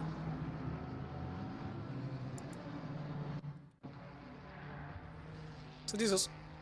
No! Selected another incident. This was between the 36 and the number 20. Maurice Miller getting involved. And then thrown into the gravel. But I wanted to see what happened to the car number 29. So this was the action. You can also see the overtake between Boothby and Gadowski, as you can see here.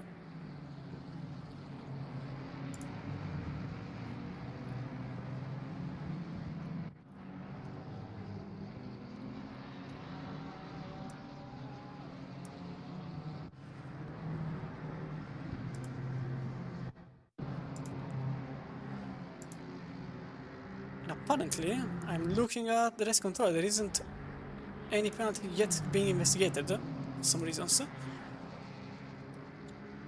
And this was Shepetov getting hit from behind, here you can see.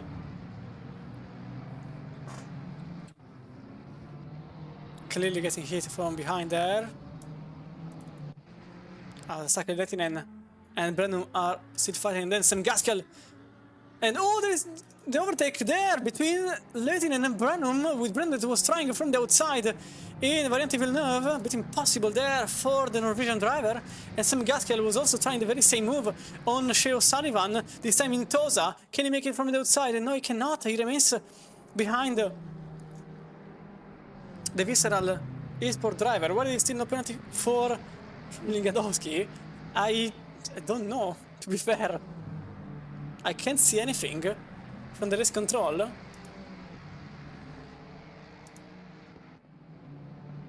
Okay, now I can. Because they have been... Okay, give me a second. Because I still have to see what's happening here. As Lehtinen just lost the place, completely lost the car into Variante Alta, and Brennan is now in second place. Shea O'Sullivan just behind now. Let me have a look here.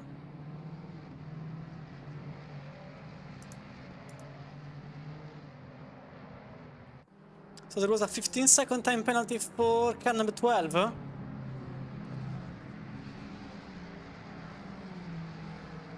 Which is Matteo Piccolo. Unless, no wait, this is from race 1, I suppose. Yes, this is from race 1. So yeah, race 2 still isn't being updated.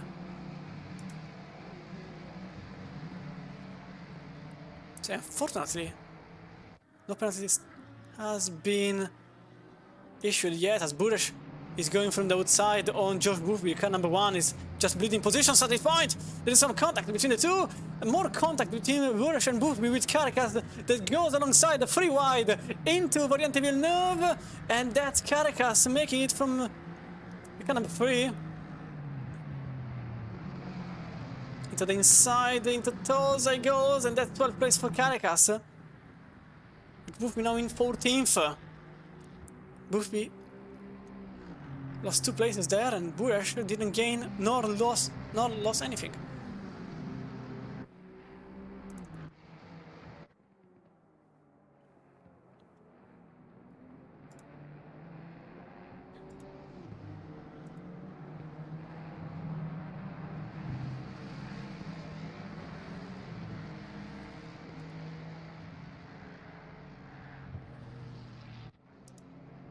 So yeah, I can confirm that race 2 is not having live stewarding.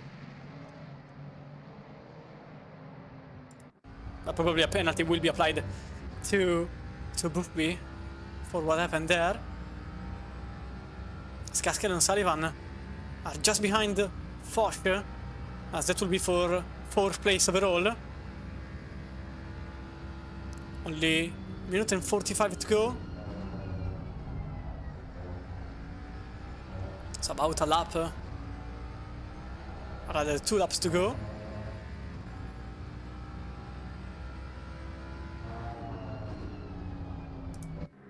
As Boothby loses the place on Matteo Piccolo.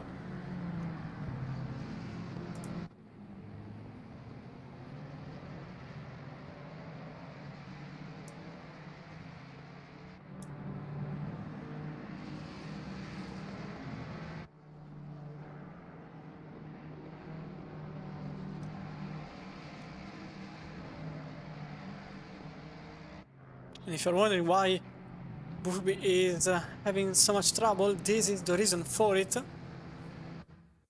With the incident that happened in turn 1, as Boothby was already damaged. But then Sheo Sullivan tried to go from the outside. Little contact between the two, although Boothby ate the curbs a bit too much and then hit the car into the barriers. So that's why Boothby is now having some more. Oh, Sam Gaskin into the inside, throwing the car, dive bombing into Rivazza, and on exit they're still side by side. I think O'Sullivan is slightly into the gravel, but that's to have a competition now in 5th place, a second behind the Foch. And last lap, white flag brought to you by ChaseKing.de. As Gaskell had an awful exit after making the move on O'Sullivan. This could help Line Iversen, who is actually defending against Wagner. So luckily for them, O'Sullivan will not have the opportunity to make a move. Saka Lehtinen, what happened here? Oh, never mind, I think it's just... Okay, no, it's just... Race control... No, wait!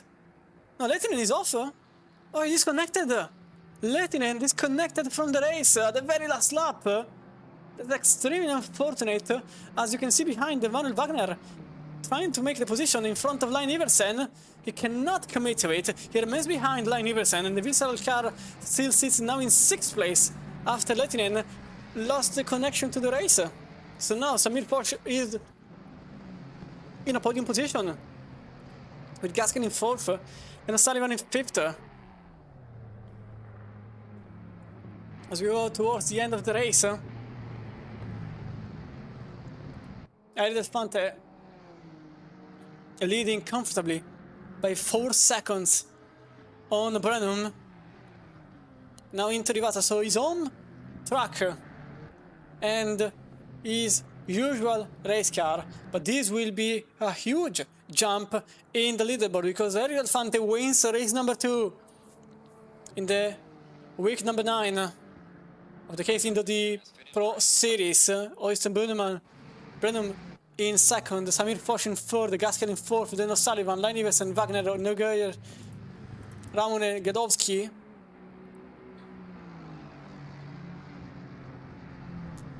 With Caracas just behind, then Buresh with Piccolo, Bubby. In 14th, Ho, Silverio, Fox, Hageman, Baseman, Duvelar, then Sheptov, Frost, Blockwitz. In front of Van der Meer, Van Rossem, Tipper, Stahl, with Claudio Zazza in 28th, and Samuelsen only 29th, unfortunately.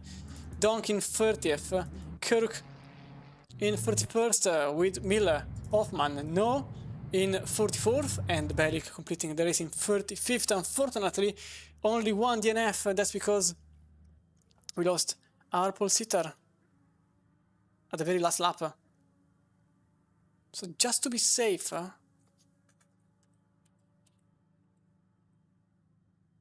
so the penalty have been applied, just I couldn't see them in the race control. So there was a 10-second time penalty for Wagner in the Honda, number 19. There was a 15-second time penalty for Duvelar, but no penalty. So 5-second time penalty for Donk, Koruk, Belik, 30-second time penalty, 45 for Mahmudsen, as he has been deemed responsible for what happened in the major incident early on, and no, another 10-second. Not sure why I can't see the penalties in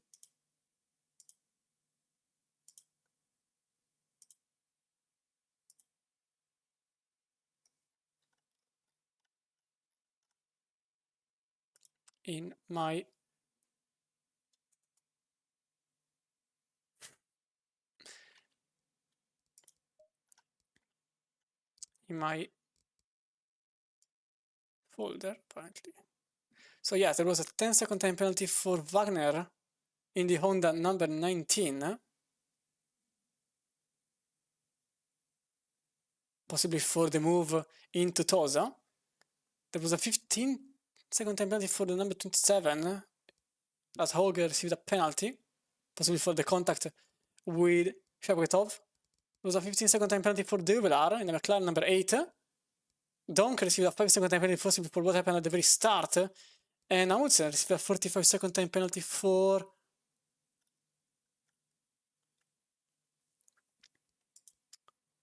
what happened in the major mass crash.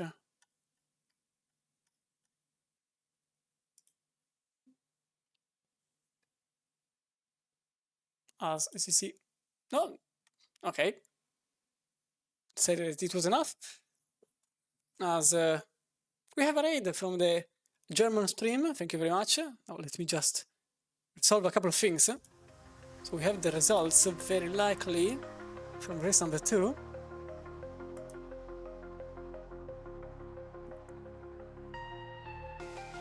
There are going to be the interviews for the top 3 in the race.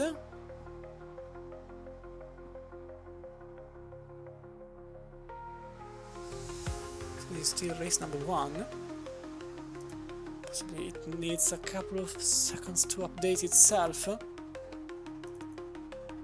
I would like to beat the cars, but unfortunately ACC literally crashed in front of me, so I cannot really do the usual. So yeah, we have the top 3 in the interview room. At least I wanted this one to be... OBS is not really cooperating with me tonight. Everything that can stop working is not working. Please do something. In the meantime, I will pick our third placed driver with Samir Foch in third place. See if everything works. Hello, welcome. Hello. So it was a pretty eventful race. Let's be real on this one. It was a pretty eventful race, and you were starting from second. Couple of questions. What happened at the start? Because at the very start you lost the position instantly on your row. You came out in third after turn 1. What happened there?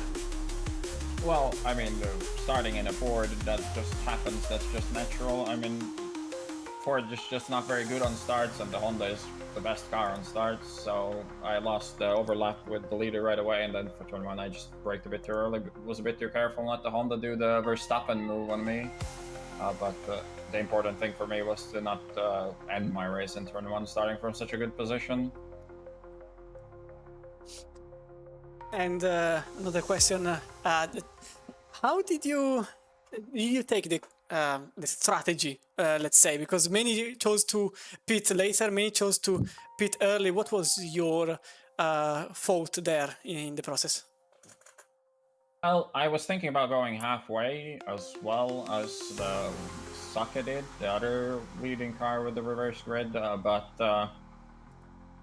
there were some mistakes, and the cars I had bunched up so much that we were basically all in the big train, and you just lose a lot of time, so I just pitted out of the big train to just drive in clean air, because the main priority was just not to lose race time fighting unnecessarily. That's why also, whenever there was a car that was significantly faster, I would just not fight and let them pass, because in the end I know I shouldn't be finishing a Pro Series race in P3 if I take it only on pace, so just gotta play it smart.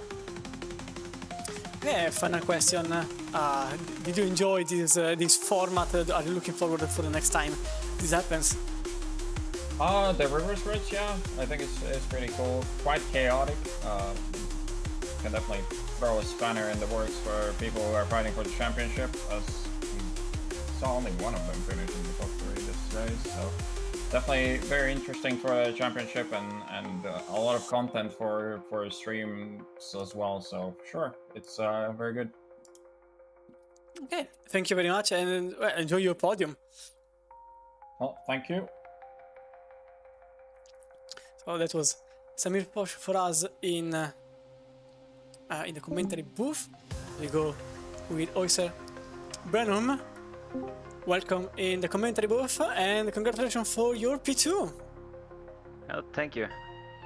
So 3 questions as always. The first one, at the very beginning of the race, I kind of put eyes on you. I thought you were going to win, to be fair.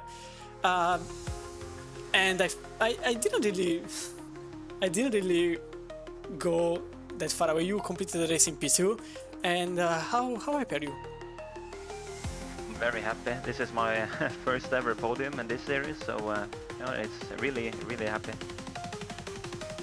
And you were also one of the few BMWs, if not the only, in the top 10. What was the difference with the other car? Because for example, we saw that you had tremendous difficulties against the Honda to defend in a straight line, since the car was practically... it was honestly odd to see the Honda simply overtaking you without any real difficulty. What were your difficulties driving the BMW, and what were your strengths in the car compared to the other drivers? I think the straight line speed was the weakest point. For some reason we had very bad top speed compared to the other cars. But the big advantage is good stability, and I think the second sector was really good for the BMW. And final question, I think I will do the same question for everybody. Did you enjoy this format, and are you looking forward for a second time with it? Yeah, this is a really interesting format, and this time we were lucky that the fast guys were fighting a lot, so that made it an interesting podium. And congrats to Delfante and Fock for P1 and 3. Okay, so thank you, Oyster, for your time, and well, I hope many more podiums are coming in the next upcoming races. Let's hope so. Thank you. Bye. As we now go for our race winner, the race number 2, Eric Delfante. Welcome in the commentary booth, and congratulations for your win. Thank you so much. So you effectively went for a comeback run from what was P5 in the first race. You started in 10th place, you climbed your way up, you pitted very early, and you practically made this race perfectly. What was the plan in the strategy? Were you already planning to pit extremely early, or was it more like, okay, if I stay here, I remain stuck and everything is gone, or was it more like a different choice? No, in the beginning it was exactly the opposite. It was to pit on the last lap possible, but then when I saw I was stuck, I decided last second to come in. Also because the pit window opened in the exact time I was there, so I went to the right straight away, and I needed the strategy, because I saw I was losing 1.5 seconds per lap, and it was not easy to overtake. Yeah, even by doing so, you practically avoided a mass crash behind, because several drivers were battling for positions, and by doing this, you practically avoided everything. And I had 2 laps of clean air, and I gained like 2-3 seconds, and it was the key. yeah, exactly. Also, you were literally the only Honda in the top 10. What's the difference compared to a sea of Mustangs that were following you in this case? I think the car is pretty fast here, but it's so difficult on the curves, especially on the Variante Alta. Every lap is different, so every lap I can lose like 2, 3 or 5 tenths, and yeah, it's not easy. I think the Mustang it's also fast, but also a bit more consistent. I think that's the difference. And also I had to run pretty low wing, because otherwise it was so slow on the straight, like 7-8 kilometers per hour, something like that.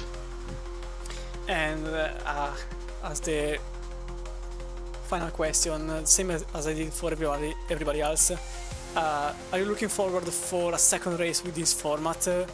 And did you enjoy this double race? Finally it works. Yeah, it works for me this time, so I enjoy it. Yeah, But, definitely it worked this time. But yeah, in general it's very fun, because if we saw the first race, it was no overtaking, and in the second I think it was very nice to see out of overtakes, different strategies, and I think overall a very entertaining race, I think. And the next double race is going to be in Spa, the very last race. So if this was a mess of overtakes, I think Spa will be the exact same, but doubled. Well, there will be many overtakes.